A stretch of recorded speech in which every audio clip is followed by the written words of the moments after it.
हरियाणा के मुख्यमंत्री नैब सिंह सैनी द्वारा पेश किया गया 2,23,658 करोड़ 17 लाख रुपए के ऐतिहासिक बजट को लेकर फरीदाबाद में सियासी हलचल तेज हो गई है।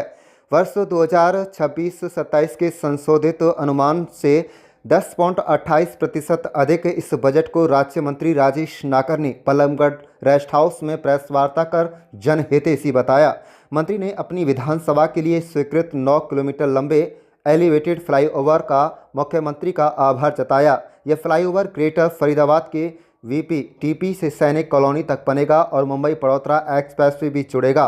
करीब 700 करोड़ रुपए की लागत से बनने वाले इस प्रोजेक्ट में 5 से अधिक सब फ्लाईओवर शामिल होंगे, जिससे लाखों लोगों को रोजगार और आवागमन में बड़ी राहत मिलेगी। बजट में 4000 नए राशन डिपो आवंटित करने और 33% दुकानों को महिलाओं के लिए आरक्षित करने के फैसले का भी उन्होंने स्वागत किया। साथ ही साथ राइस मिलर्स के लिए एक मुश्त भुगतान शिविर लगाने की घोषणा को राहत भरा कदम बताया।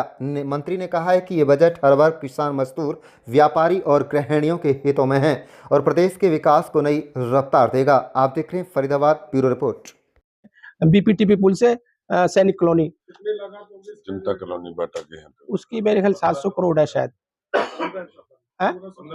उस रोड की दो है ना जी, 700 और 800। 700 और 800 1500 और हमारे शहर के लिए। हाँ, ये हमारे फरीदाबाद के लिए एक तो अपग्रेड कर दे। स्कूल है आपके हल्के के, 2 स्कूल वो तो पहले ही हो गए थे, लेकिन बजट में भी ना बजट में तो पहले बाकी जो रह गए उनमें बन रहे हैं ना। CM एक्सेलेंस स्कूल बन रहे हैं पूरे हर जिले में। एक है पीछे दीपेंद्र भट्ट आए थे, उन्होंने आरोप लगाया कि भाई 14 से लेकर अब 26 आ गई। उन्होंने 81 किलोमीटर मेट्रो हरियाणा में बनाई थी और उस सरकार में 1 भी किलोमीटर का मेट्रो का एक पिलर भी इनके राज्य में नहीं लगा। घोषणाएं करते हैं और घोषणा बनी रह जाती है, DPR नहीं बनती। तो वो DPR बनेगी जब भी माना जाता है कि वही मामला सेट हो गया है। कहते वो स्टेशन बन रहे हैं, फिर रिजेक्ट हो गए, फिर ये नहीं हुआ, वो नहीं हुआ। लोगों को कैसे भरोसा होगा कि ये बनेगी?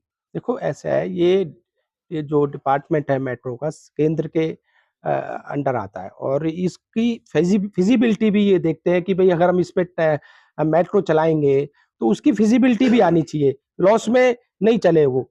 तो उसकी फिजिबिलिटी पहले DPR जो पाली से और ऐसे बनाई थी तो उसमें फिजिबिलिटी नहीं आई।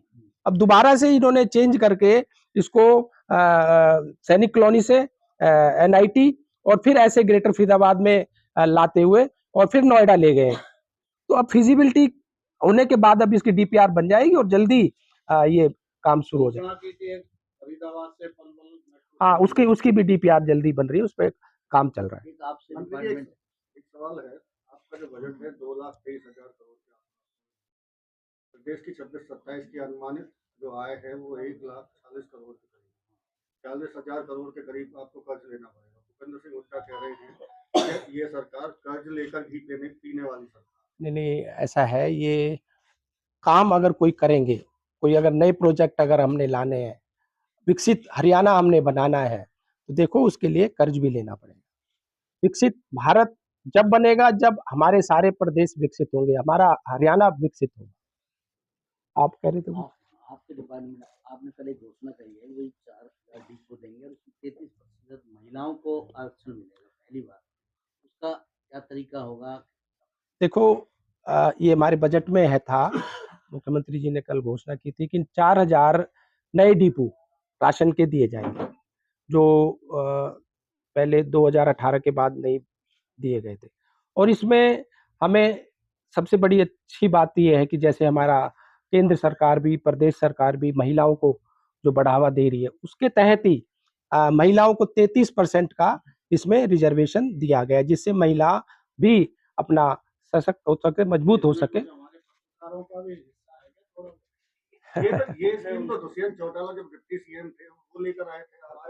नहीं, अभी तो उसकी ये तो अभी तो घोषणा भी नहीं हुई, अब आए होगी। अभी तो ये वो लाए होते तो घोषणा हो जाती है। अभी तो घोषणा उसकी होनी है, इसमें बजट में लाए और इस तरह से इसको हम कल ही तो घोषणा हुई है।